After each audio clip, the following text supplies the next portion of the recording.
Welcome to How to Save Your Marriage with Nicola Beer, a show full of tips and practical strategies to repair, rebuild, and strengthen your relationship. If you are currently stuck wondering if your marriage can be saved, or you know you want to save it but don't know how to go about changing it, this show is for you. And now here is your host, Nicola Beer, who specializes in a proven 10-step program to help couples increase the love, passion, and happiness in their marriage in 30 days or less, guaranteed.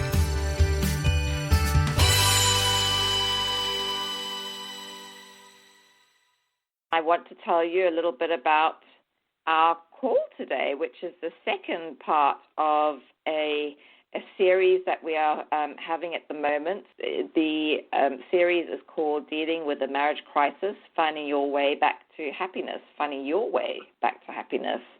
And in this particular episode called How to Save Your Marriage, Avoid Divorce, and Find Happiness Again, we're really going to be diving into how to support you in finding out the steps to save your marriage. So to introduce our esteemed expert guest, Nicola Beer. Hi, Nicola. Welcome. Hi. It's great to be here. Awesome. So let me just tell everyone about you, Nicola. So Nicola is an expert coach. She's an expert relationship coach and a leading authority in how to save your marriage, an international best-selling author with 4 books, and has been featured on networks such as ABC, CBS, NBC, Fox News Network, Huffington Post, and the Wall Street Select. Wow, quite an array there. And she works with individuals and couples from all over the world to transform their marital situation and restore the love, passion, respect, and happiness. She also works with children and teens who are dealing with the fallout that divorce can bring to ensure they come through the experience whole and well-adjusted. And you can find out more about Nicola on SaveMyMarriageProgram.com. That's SaveMyMarriageProgram.com. And also purepeacecoaching.com, purepeacecoaching.com. Okay, so without further ado, let's jump into our call. I'm so glad that you're here again, Nicola, for us to have the second episode together. It's going to be really interesting to dive into this topic. Yeah, it's a topic I'm really passionate about. Helping people to really transform their marriage and stop divorce. Yeah, great. So just briefly, Nicola, before we dive into the heart of this conversation of saving a marriage, if you could just tell us a little bit about what you do for those who haven't heard anything about you yet. Sure. So I'm really focused on helping couples to really enjoy their marriage, to take the transformational steps, to change things around. A lot of people a lot of the couples I work with, either one-to-one or on my online program, will say that they're staying together because of the children. And I firmly believe that if you are staying together because of the children, then you need to get happy together because of the children. So that's one of the main areas that I focus on. And then what we'll be talking about in another show is if divorce has been decided, then helping children by helping the parents divorce as pain and as stress-free as possible. Wonderful. It's such powerful work that you do, Nicola, and I love what you say about, if you plan to stay in the marriage for any reason, then it's time to get happy. I think that's such a powerful statement. So, and there is the possibility, and I remember you saying in our last episode, our last interview, that the majority of marriages can be saved. So, I think that's such a powerful statement and something for people to really lean into, as something to give them that hope, that there is possibility of actually healing and having a marriage that works and makes them happy. Absolutely. Trust can be rebuilt. Love can be rebuilt. If the couple are taking the right actions. Yeah. And I guess that's key, isn't it? Action. Yeah, definitely. Mm-hmm. Talking about things or hoping things will get better with time is where people get stuck, and then they lose hope. And if you lose hope, it can really erode the relationship. Yeah. I'm sure that there are lots of couples out there where one of them has just kind of given up, and that obviously is not going to support any growth in the marriage, especially if they decide they are staying together. So, making that decision to move forward is a huge one. Yeah, definitely. Nicola, what do you do when a marriage is falling apart? There's tension and distance is increasing, and the partner refuses to get help. I think that's a huge key, right? If it's one of the couple don't actually, as I said, they've given up. They don't really, or they don't feel they need the help. I think there's a lot of stigma around asking for help, isn't there? Yeah, definitely. I mean, if you're struggling in your marriage and your partner says that they don't want to get any help, then I think that you've really got three choices. Mm-hmm. You can get divorced, which will inevitably, be a very painful, stressful, not to mention expensive for all involved situation. Yes. You can, two, tough out the marriage without working to improve it, where you decide to accept that the life and the love that you hoped for is not going to be there, and you just have to accept the way things are. Mm-hmm. Or the third option is that you can face up to the fact that things aren't working and that you're miserable and start saving your marriage on your own. So, and if you do look at focusing on saving your marriage on your own, one of the myths is that it takes two people to tango. Well, actually it doesn't. If you think of all dancing anyway, it's always one person leading. And it's the same with saving a marriage. It takes one person to take the lead. Because as a one person, if you're listening to this, you make up 50% of the marriage. And with the right attitude, with the right actions, with the right intention, you can have an 80 to 90% influence. And I do witness this all the time. So if your partner is refusing, the best thing you can do is just to accept that. Accept their wishes. Don't try and force them. Mm-hmm. And just ask them, is it okay if I begin working on the marriage on my own, or working on the relationship on my own?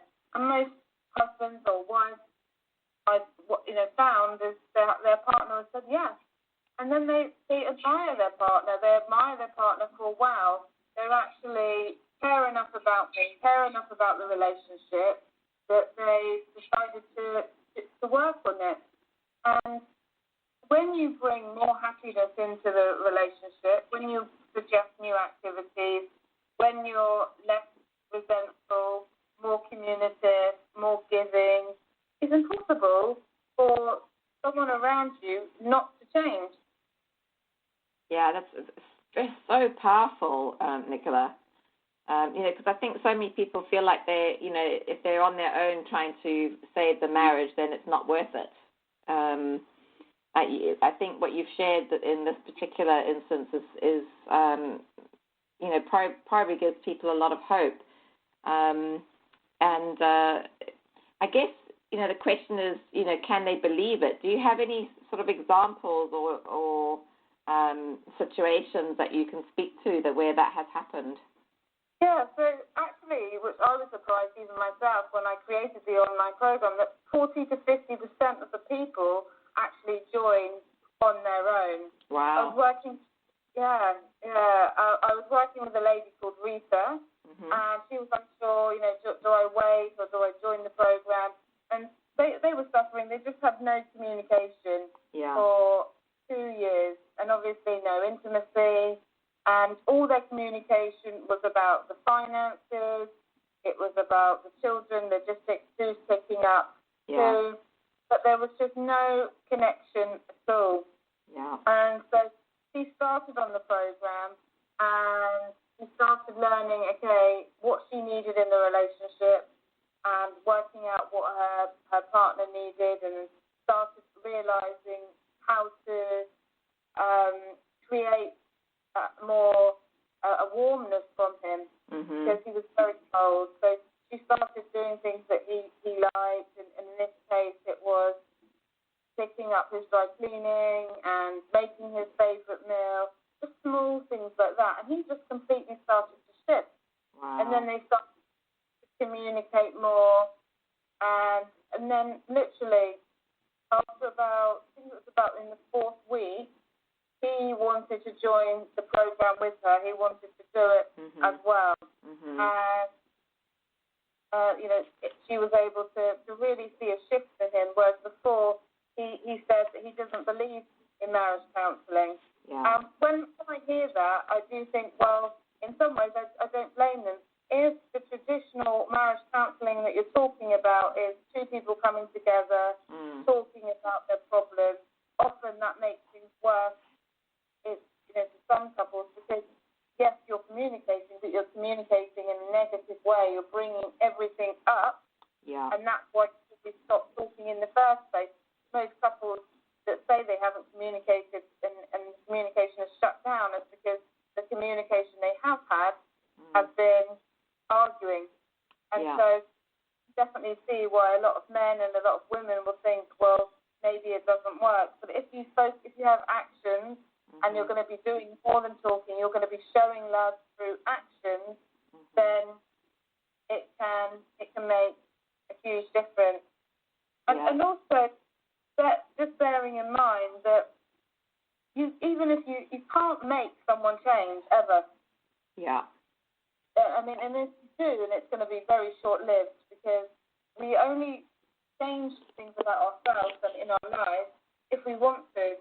And to get someone to change, you need to inspire them, you need to motivate them, and that's exactly what you can get from doing marriage coaching or joining a program, is you can learn how to motivate, how to inspire. And I definitely think it's quite inspiring when I see all of these men and women change things on their own. They don't wait for their spouse to join, and they don't push them, or they don't think that they've got no power. They actually step into their power, and I really admire that. Yeah, that's amazing. And I'm sure that there must be so many different circumstances that bring someone to get that support. Nicola, I know you briefly touched on some of the actions they could take, that could start making a difference. But, when you've had someone, maybe a spouse cheating on someone and the trust has gone, or there are deeper issues at stake, I'm sure that, you have situations where that's happened, where you've helped them to deal with those too, right? Yeah, I mean, affairs, unfortunately, are quite common. And normally it's a breakdown of the emotional needs not being met.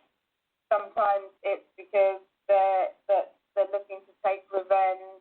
And sometimes it's just there's absolutely nothing wrong in the current relationship, but they're tempted and there's been that pull. But either way, whatever the reason, the marriage needs to be healed and trust needs to be rebuilt. Yeah. And straight at the beginning of the work that I do with couples is help them to work out how to rebuild trust. Because you can't rebuild trust by saying, I'm sorry, I won't do that again. Yeah. The amount of talking, making reassurances doesn't work. It's like, compared to a light switch, I like to say, so trust isn't something you can just switch on like a light switch. It's more of one of those dimmer switches that you need to turn around. You need to build trust. It takes time, and it takes time through actions, them seeing that they can trust you, and also how much that they apologize and show that heartfelt empathy, that they understand the pain that's been caused and then can rebuild. Yeah. It's quite an in-depth, well, there's so many facets to this experience, I guess, but I know you've probably faced so many different situations. So, Nicola, what are the most common objections to, taking steps to saving a marriage? So I'd say that there is the one I mentioned, which is about, they don't think marriage counselling will work. Mm-hmm. And often people will make that assumption without even ever finding out more about it. Yeah. But I do believe, if you are considering it or if you're unsure, then find out, speak to a few people and see their approach and whether you have a fit with them. Mm-hmm. Another area that people, or objections that people have is that they want to fix it on their own. Yeah. That they say, I've had men or women say to me that if they can't save their marriage on their own, then what? Then they shouldn't be together. Now, I don't really agree with that. Mm-hmm. However, I can understand where they're coming from. They want to be able to work together as a team. They want to keep things private.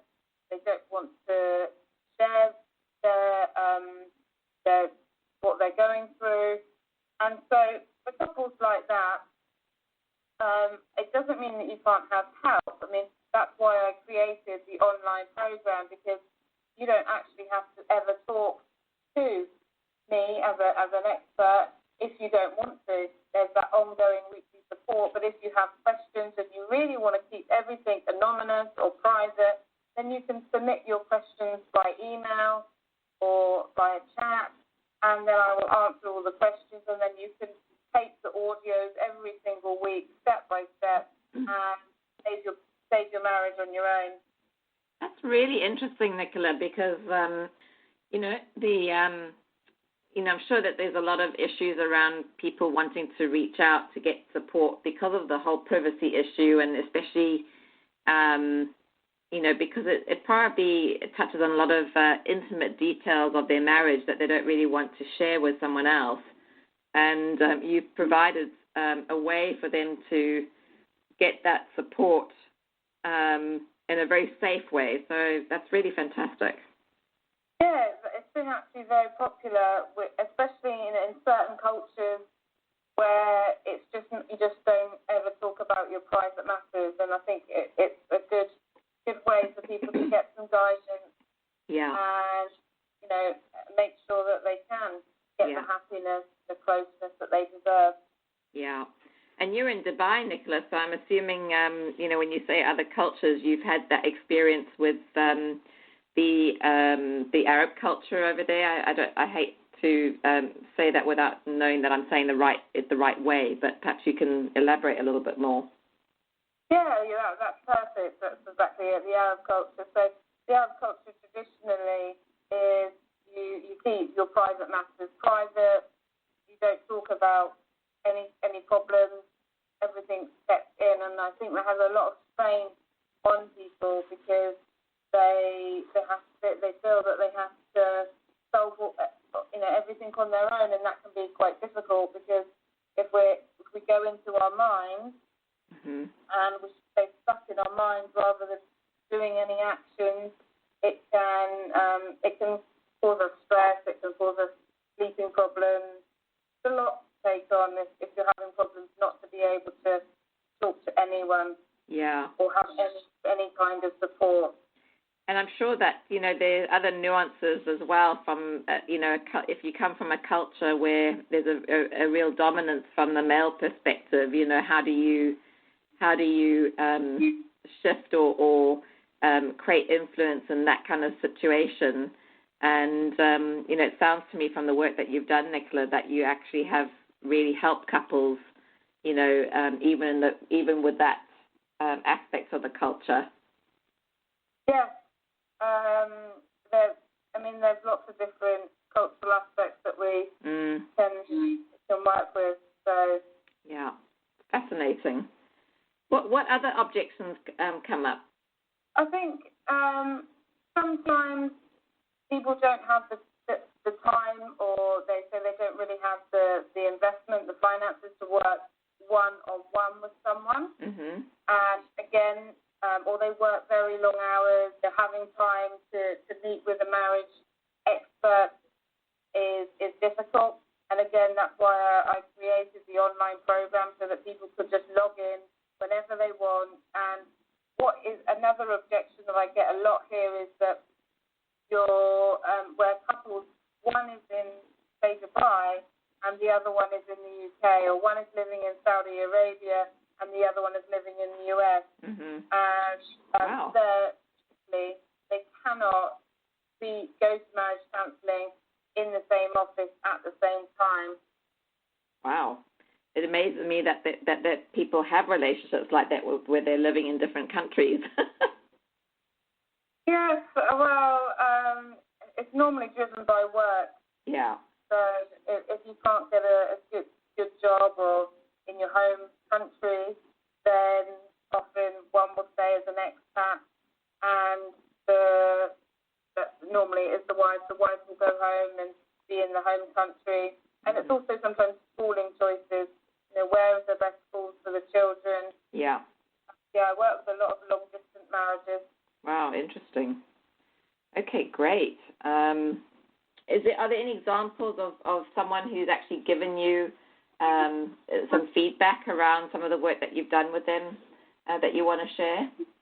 Sure. I mean, the feedback I tend to get from a lot of people is that they wish they'd worked on their marriage sooner. Yeah. They wish that it didn't get so bad. Yeah. Because that can come up a lot where they think, well, why has it taken for us to literally start to hate each other? Wow. A lot of people start at the top. Yeah. And I can tell that when they say we've got a communication problem, and I can tell that they have stopped liking each other. Wow. And yeah, and then it's really okay. Let's make a commitment, work on letting go of the resentment in us, and let's start being friends. And then we can work on the intimacy and the attraction. But often, if the friendship is completely gone, then that needs to be worked through. And when couples start applying the steps and being more loving towards each other and agreeing that the past is the past and making a commitment and creating a new shared goal and vision together, which is throughout the programs that I do, they can really get back to a level that they never thought was possible. And sometimes they'll say to me that their relationship is stronger than it was at the beginning because they understand each other on a deeper level and they've really connected, they've really aligned their dreams. Because I believe that for long-term relationships and long-term happiness, we need to be able to fulfill our own dreams individually and as a couple. So I do a lot of, discovering what people's dreams are and helping to align them so they've got that consistent fulfillment in life. Yeah. Wow, that's very interesting, and it makes so much sense as well, Nicola. So I know you wanted to share about, two women who started the Save My Marriage program alone. Do you want to share a little bit, of the excerpts of what they've said to you as well, Nicola? I'm sure that our listeners would be very interested to hear. Sure, yeah. So it's quite common for men or women to join on their own. And a lot of them, well, these two cases in particular struck me because at the beginning they both had the mindset of, I'm doing this, but why should I do this on my own? Why should I be the first one? And once we worked through that, one of the ladies said, Lisa, that she wouldn't have wasted 5 years suffering if that she knew that it would actually work. Wow. And that her husband would actually change. She had resigned herself. She thought, you don't know my husband. She said to me, Nicola, he's not going to change. He's really stubborn. And she found that halfway through the program, the online program, that he was shifting. And then by the end, it really had a transformation. And she just said that she wished that those 5 years that she was miserable, that she hadn't done that. And the other lady was a lady called Sarah, and she had been listening to my podcast for some time and reading my articles, and she thought that, and I'm sure she can find showing, but she thought, well, she knows everything. So she said, like I said, she thought that she read a lot, and because she had listened to a lot of marriage support, then that would be enough. The key thing is that listening to things and talking about things and thinking about things doesn't really do anything. And they were having clashes on finances, on controlling youth, and on the children. And so it was her last hope, and she was glad that she signed up because, again, her husband had a real transformation quite quickly, and they were able to get the results by applying the steps. That's amazing. It's just quite amazing to me when you have these different people coming from different circumstances with reticence around how this could work for them, and then seeing how it can. It's just amazing to me. So how do you go about saving someone's marriage? You've talked about this program a little bit in passing, Nicola. So I'm assuming you have a specific process that you take people through, whether it's through the online program or whether you work with them privately one-on-one. Yes, having worked now with hundreds of couples, I have a really strong process that it focuses on rebuilding connection, love, trust, and communication. And everything, I believe, really comes down to connection with your spouse. Because if your connection has been destroyed, then you probably no longer want to be touched or to be intimate with them. Your communication breaks down when you've got no connection. You feel lonely when you've got no connection. And you find yourself overreacting to different things. And if you've got no connection as well, similar to what we talked about in the first episode, you're questioning about whether you should stay or whether you should go. And all of that really does affect the marriage. So the emphasis is on the steps is about increasing connection, helping people to become close again and to reconnect. So there's 10 main steps. Mm-hmm. The first one is about knowing the 10 essential keys to transformation. What do people need to do? What's involved in signing up to a marriage-changing program? What's expected of them? What are they going to gain? Mm-hmm. What's going to motivate them? What are their reasons why they're doing it? Mm-hmm. Really around the mindset, because sometimes there does need to be a shift in mindset. So I really strengthen people's conviction. I know why I'm doing this. Mm-hmm. I'm doing it for me. I'm doing it for my children. I'm doing it for whatever these reasons are. Yeah. And also making a firm decision, getting them to say, I'm doing this no matter what. I'm really gonna focus on this, because whatever we focus on in life, we get results. Yeah, and that's true. So it's really getting that energy, getting the mindset, getting ready for what is expected. The next thing that I do is I have a list of 15 vital relationship needs that people have to be happy. And I get couples to evaluate what are their top 5. What if they have their top 5? They're going to be consistently feeling loved, consistently happy. They'll make them feel secure and at peace as well in the relationship, because we want passion, but we also don't want it to be volatile. We want that peace. And so by working out what they are, a couple can start to rebuild the love and the trust and the respect. And then it's about setting a plan around that. Okay, these are what we need, so how are we going to do this? What actions do I need to take to achieve what I'm really looking for and to have that strong sense of happiness? So those are the first 3 steps. Yeah. Fourth step is overcoming negativity. Mm-hmm. Now, negativity is a real silent relationship killer. So why do I say that? Because if you're thinking, okay, my partner's lazy, or they don't care about me, or they're going to leave me, or the relationship is doomed, or they're not interested in me anymore, and you continually think that same thought, and unfortunately, you do get stuck into thought patterns that go repeat and repeat and repeat. Yes. But if you consistently repeat a negative thought about your partner, about the relationship, then you're not going to want to be close to them. No, it just reinforces it, doesn't it? Yeah.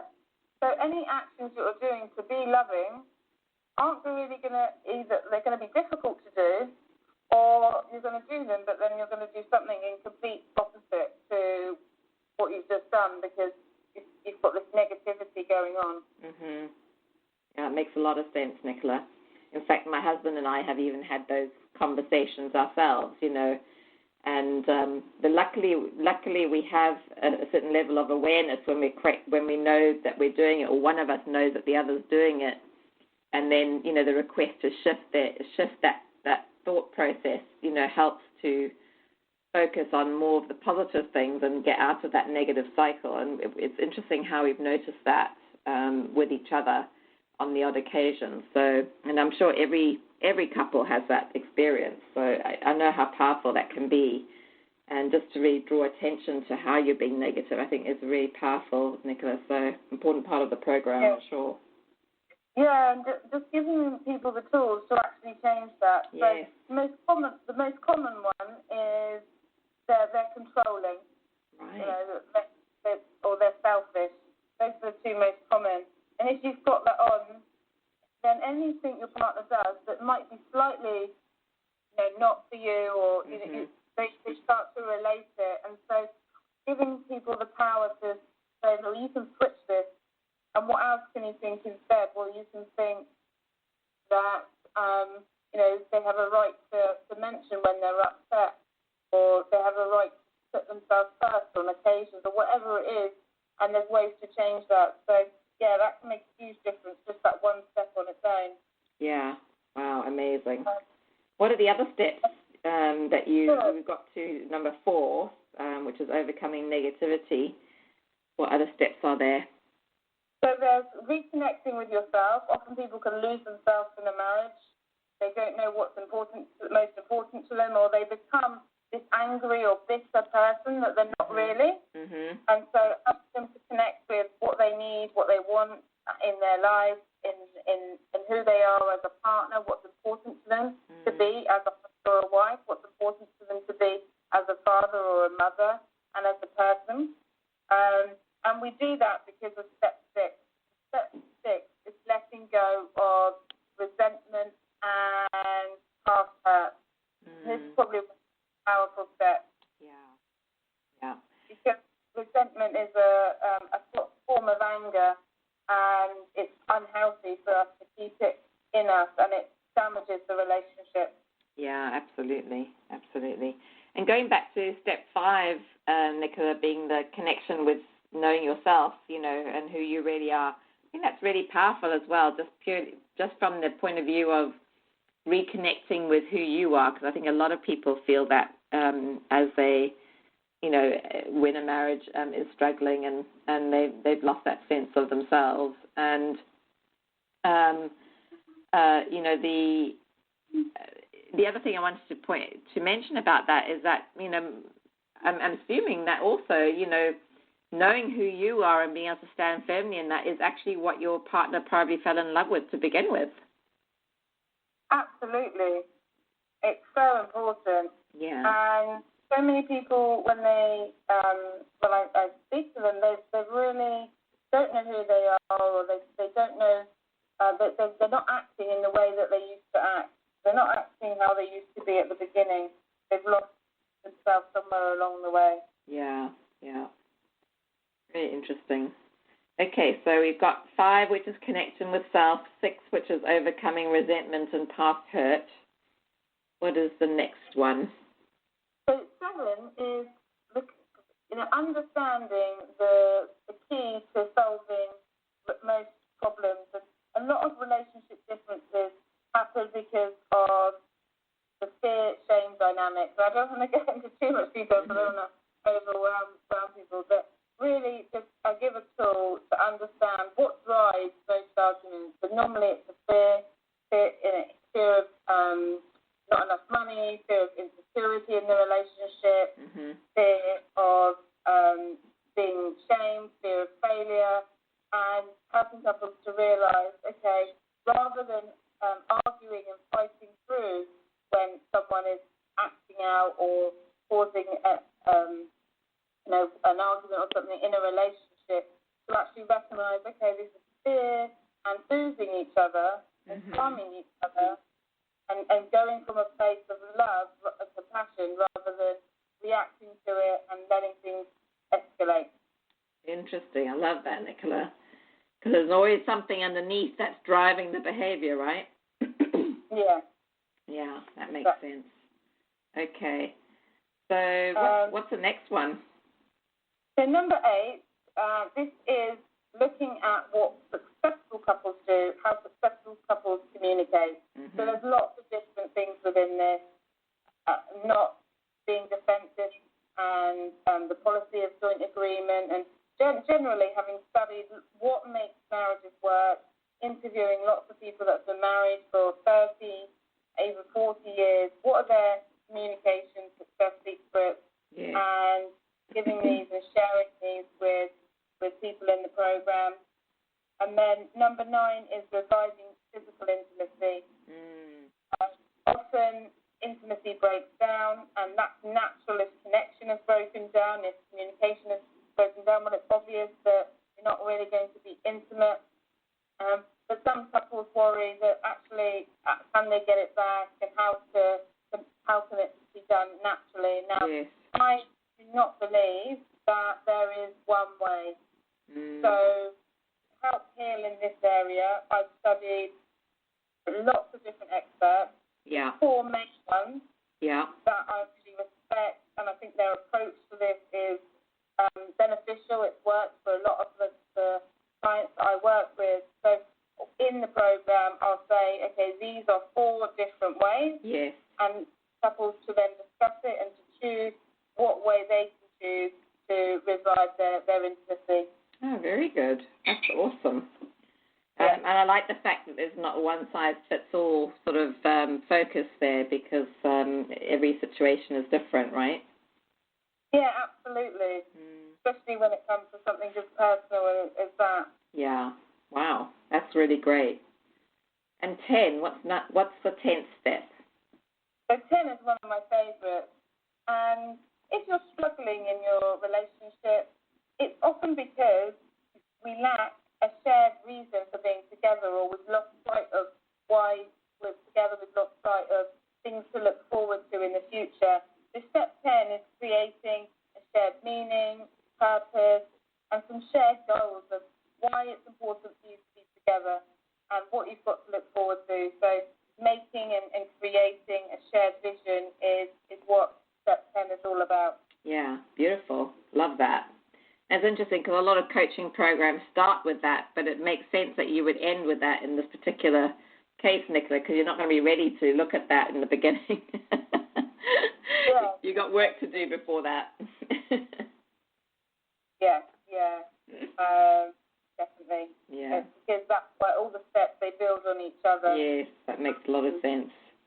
Yeah. So can you tell us some of the case studies that you've experienced that, where people have gone through this process with you? Sure. So I've been working with Phil and Deborah. I'll give you their example. Yeah. And they started the program, and they just really found that the way the steps work together were, just as soon as they'd done the relationship needs and understanding where the differences were there and coming from, because Deborah believed that she was making her husband happy by keeping the house clean and by doing all the meals and looking after the children. And so she was so all of that they didn't really have much time for affection or conversation or going out. She was always very much, I'm showing my love by making sure that everything in the house is great. And through doing the process, Phil was like, well, I would rather hire a cleaner or get you some other support or ask my mum to come and relieve some of the childcare. And I would rather you have a microwave meal and have you happy and you relax and you spending time with me. Yeah, so it's kind of shifting priorities, I'm guessing, Nicola. Yeah. Well, they didn't know that was important. Phil didn't, Deborah presumed that the most important thing and the way that she should show Phil love is through doing all of these acts in the home, whereas he couldn't care less about that in his work. He really wanted a companion, he wanted someone to have fun with, he wanted someone to talk to, and that was more important to him. And I've had it on as well on the other side where lots of men get annoyed about things not being done in the house and wanting things to be done. And again, the couple realise that they've got different needs and they're not understanding each other's needs, because we often go about giving each other what we want. So there's been lots of changes just in the first two steps, the first three, really understanding what we need in a relationship. And the resentment, many people that I've worked with find that the resentment is really a life-changing process, learning that holding on to it is harming you, that it doesn't protect you from future hurt, it's damaging, and just letting it go. And then they find that they can then enjoy the relationship. What would you say, Nicola, to people who say, "Oh, I don't resent my partner. I don't think that I do"? Well, that's a really good question. I think really a resentment is just a small amount of anger, and if you think that you do more in your marriage than them, if you think that any kind of negative thought, there's normally some kind of resentment there. Yeah. Yes. It can be subtle, right? Yeah, it can be subtle. It can be small things. And normally I find that if someone doesn't have resentment, they can often have the other silent killer, which I mentioned in step 4, which is the negativity. Yeah. So there's normally in a couple, one has resentment and one has the negativity, or both have both. So yeah. And I'm guessing just doing a little digging, helps to reveal, whether there actually is resentment there or whether it is the negativity piece that's eroding the relationship. Yeah, absolutely. If you think something negative about your partner, or you share with your friends or your family, "Oh, I can't believe they've done this," that's a small fraction of resentment there. Yeah. And once you learn that you can let it go and it doesn't have to stay with you, and it can be liberating. Yeah. Powerful. So, Nicola, what else may be needed to be looked at when it comes to saving a marriage?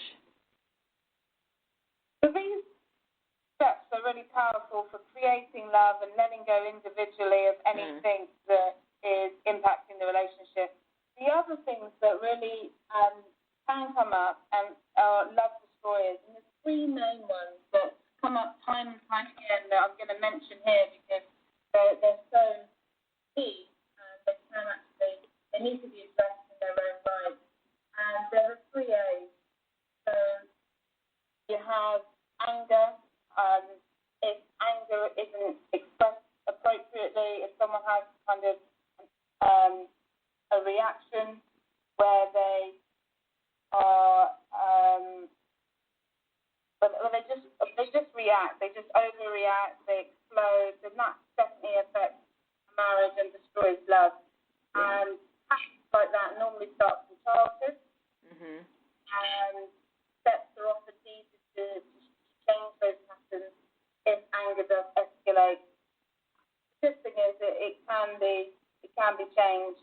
Yeah. And as part of the online program, and when I work with couples one-to-one as well, then I do give tips to actually taking control and actually choosing how to express anger in a healthy way. Because anger is a natural emotion. Yes. But it's just when it becomes explosive that it becomes quite dangerous. Yeah, there's a healthy way to express it, and there's an unhealthy way. Yeah, and passive aggressiveness, the silent treatment, also is not going to help relationships. If you're not talking about the issues, or you're not facing them because you're completely shutting down, you're not giving the opportunity for a relationship to heal either. So focus on that. Second one, the second A, is affairs. I'm sure that's a big one. Yeah, and you know that these days we have emotional affairs, physical affairs, cyber affairs, and if someone is definitely still in the picture, it's very hard to save the marriage.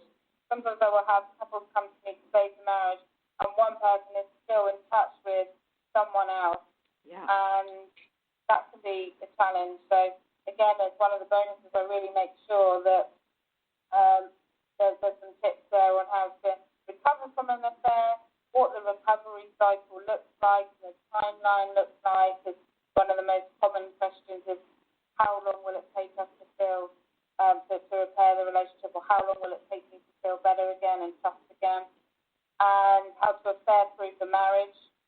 And then the third A that comes up a lot that really does impact relations is addictive habits, addictive patterns, whether that's alcohol, addiction, porn, sex, drugs, shopping, phone, even game addictions that people have. You know, at any time in a marriage where a person puts the addiction before the family and the spouse says this is a problem, it becomes a problem. It doesn't matter whether they define it as an addiction or not. If it's causing a problem, then it's a problem in the marriage. So there's certainly various different ways I work with individuals and couples to break free of that. The individuals actually to change their habits and free themselves if they're ready to. But sometimes it's actually starting with the spouse that doesn't have the addictive pattern and helping them to relieve some of the stress and to let some of the trying to control the situation. Of course, you cannot control someone else. It's just helping them and supporting them through it. Yeah. So it sounds like you're helping them, excuse me, you're helping them to gain some perspective as well around what's happening in their lives, Nicola. Yeah, and really having the tools to make an individual shift as well as a shift for the couple. Do you think that the other spouse starts to create their own addictions when they have an addictive partner? I definitely see that quite a lot, especially in sometimes it can be an addiction to solving their partner's addiction.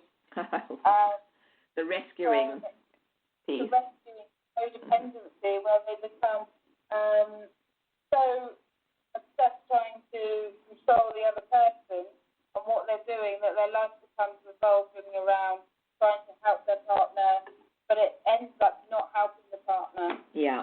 Unfortunately, the best efforts don't help. So it's a real shame. Yeah, and I'm sure that food, it must become an addiction as well for certain people too when they're eating their sadness or hurt or pain. I'm sure that must be a common one. Yeah, I mean, food is actually, thanks for mentioning that, food is probably one of the most common, if not the most common. Yeah. It's late at night, you know, you're feeling lonely in the marriage if you're not doing anything to try and transform things, so you get some comfort in food. And then I have it, the other people people go the other way where they just don't want to eat. They just refuse to give their body what it needs. Wow. It's amazing what we can do to ourselves. Okay, so what advice would you give? In fact, what do you want to share with them before we continue, Nicola? Because I know there's so much fantastic information that you're sharing right now, but I'm sure that people are also interested in knowing how to find this information, find out more about the online program or how to get in touch with you, all of those things. So do you want to share a bit about that? Sure. So my website is www.savemymarriageprogram.com. Now, on there, you will find a tab that is called Free. Now, under that, there will be a free video. Now, that's got the 10 essential keys for marriage transformation. It's got part of the step 1 in my 10-step program that I mentioned. So you can watch the webinar there and really learn what the keys are to marriage transformation if you're interested in finding out more. For the online program, it's under the services section. So it's www.savemymarriageprogram and then /online. And you can get all of the details there about the online program. And on that website, it also has the contact page. Wonderful. And so that video, Nicola, does that go into a little bit more depth around the 10 steps that you talk about? It's not the 10 steps that I've covered today, but it covers the 10 keys to the marriage transformation. So what are the 10 keys that is needed to begin working on your marriage? Okay, great. Perfect. So more wonderful content there, Nicola. That's awesome. Okay, so people can go to SaveMyMarriageProgram.com /online to learn more about the program. They can go to the free tab to find the video or webinar that you talked about with the 10 essential keys. And just going to SaveMyMarriageProgram.com just to find out more generally about you, and they can contact you through the contact page there. Is that right, Nicola? Yeah, that's perfect. Awesome. Okay, great. Fabulous. So let's continue because there's so much wonderful information here. I'm sure people listening are really interested to hear more. So what advice would you share with the listeners to help them have a healthy, happy marriage? Well, I think once you've got that connection and you've got that back, what really can help couples stay connected is what I call a marriage magic success formula. And really, it's one of the main objections people say is we don't have time. Mm-hmm. We don't have time to each day to focus on the marriage. So I came up with this 15-minute formula. So for people that have actually been on my program, they've got back that connection, or couples that already have a really strong connection. And it's about maintaining the relationship on a daily basis. It's 15 minutes a day, and I like A's, so it's really focusing on 4 main A's. And so these are, number 1 is attention. Mm-hmm. So really giving your spouse attention. So when they walk in the house after being out, or in the morning, or asking them, how are you? How did you sleep? How was your day? And really giving them your attention. One of the most common complaints I have in marriage counselling is that my partner is always on their phone, not giving me their attention. They ask me a question, they don't even care about the answer. So attention is key. And it only could take 7 minutes. 7 minutes to just give your partner that undivided attention each day, so they know that they are important. Mm-hmm. That makes sense. The next one is affection. If you can at least 3 times a day, before you go to bed, kiss and cuddle each other, say goodnight, in the morning, before you leave, when you enter the home. Affection shows, and that physical touch is so important, even if you're really busy, but just holding each other and having that love in place is a really good way to keep that connection. That makes a lot of sense. Yeah, that's it's part of the intimacy, right? It doesn't have to be sex to be intimate. It's about touch and connection.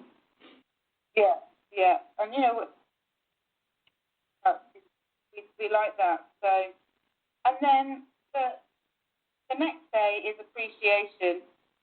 Most relationships fall up happen because one or both in the marriage feel that they're taken for granted.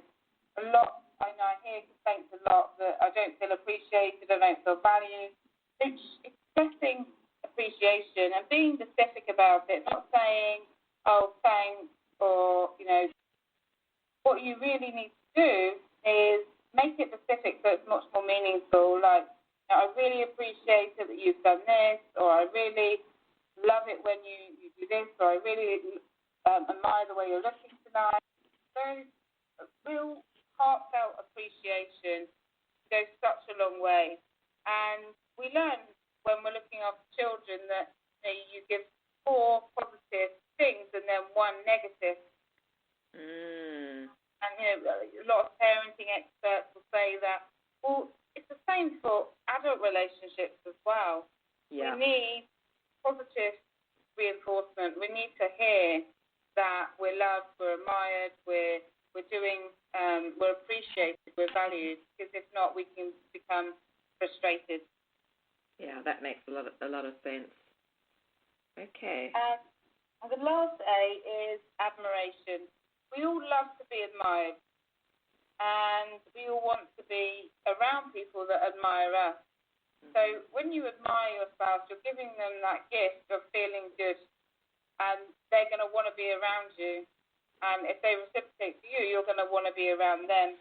And so for this one, you don't even need to be near, be physically touching them or doing anything. You can just hold them dear in your heart. Yeah. And just what you admire. And this will change how you react towards them. It will also help you get rid of any negative or resentful or difficult, any feelings that you have that aren't positive. Mm-hmm. When you connect to, what do I love about my partner? What do I respect? Why am I with them? Why did I get with them? What do I really admire about them? And it could be about the way they treat you, the way they are at work, the way they are with your children, anything. If you do that, you'll really start to feel your heart connected to them, and that really keeps the connection alive. Yeah. Wow. Those are really powerful tips of advice there, Nicola, because I can imagine how each one can make such a difference. And yet they're such small things, but when you put your attention on them, it can make such a difference. Yeah. It's really just taking that time. As I said, it doesn't take long to do them. And it's interesting because I think when you look at a marriage, so often you're kind of doing your things day to day, and if you count up the time that you have actually spent connecting with your partner, I think a lot of people would struggle to come up with that 15 minutes. Like, I didn't really do anything. Maybe 2 minutes if they were lucky. So people think that they're spending that time, but they're not really. Yeah, and this comes up a lot when couples say, well, we're at home together, that they're in together, but they're sitting on separate sofas, sleeping in separate beds quite often, or they're having meals where they're on their phones all night. So that is not together. Yeah, that makes sense. Yeah, ground rules needed there for sure. Okay. Yeah, that's exactly what couples do in the program. They come up with their own rules together. Yeah. Because you don't want someone to say, well, you don't do this or don't do that. Yeah. But when the couples listen to either me or the audios, then they can create their own plan for keeping that connection alive. Yeah, wonderful. I have to say, Nicola, I'm so impressed with all the things that you do in your program. I think Clive and I will be taking ourselves through it, just to I think even though our marriage is okay, it's from the point of view of, all the challenges that we face. And, we definitely know, of course, that we love one another. But, there are things that can wear down a marriage. And I think it's really important to be able to support your marriage as best as possible. So I think your program, could really do that for us, just from what you've shared so far. Yeah, absolutely. I think the power of just stepping into action and focusing on it. We focus so much time on our career, on our finances, and relationships we often take for granted. Yeah. We think, well, they'll just be there. So. Yeah, that's right. They often fall to the back burner, right? It's like, oh, we'll pay attention to that. This is more important right now. Yeah. Yeah. Exactly. I see us doing that in our with our vacations, our holidays. Because we have our family all over the world, and so a lot of the time that and friends as well. A lot of the time where we spend time traveling is to go and see other people.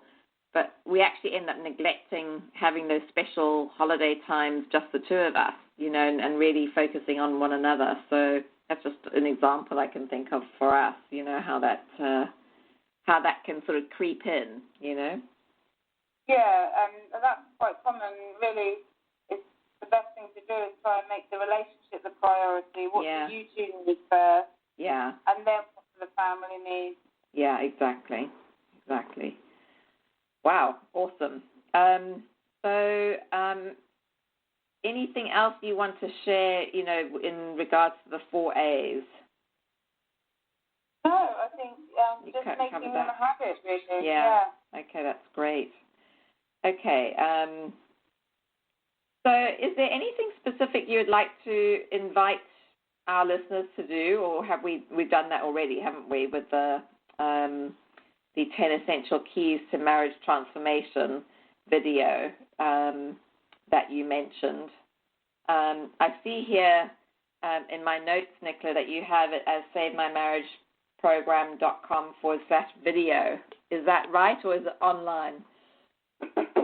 So online is the program. Okay. And that's where they can sign up to begin the 10 steps to saving their marriage.